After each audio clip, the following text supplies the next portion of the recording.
नमस्कार मित्रांनो, आज आपलं अपूर्व स्वागत आहे। आज आपण फ्लावरची भाजी बघणार आहोत।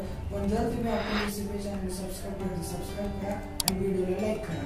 चला तर आपण रेसिपीला सुरुवात करूया। आता आपण प्लेट मध्ये फ्लावर घेतले आहे, ते चांगले पाण्याने धुवून घ्यायचे स्वच्छ पाण्याने। त्यामध्ये थोडंसं मीठ टाकायचं, चवीपुरतं। ते कढईत तेल टाकायचं, जिरे टाकायचं, मोहरी टाकायचं, कांदा टाकायचा, तो चांगला फ्राय करून घ्यायचा।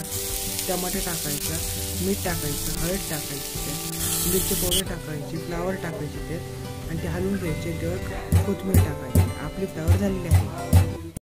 अशा प्रकारे आपल्या फ्लावरची भाजी झाली आहे। जर तुम्हाला रेसिपी आवडली असेल तर आपल्या रेसिपी चॅनल सबस्क्राइब करा आणि व्हिडिओला लाईक करा।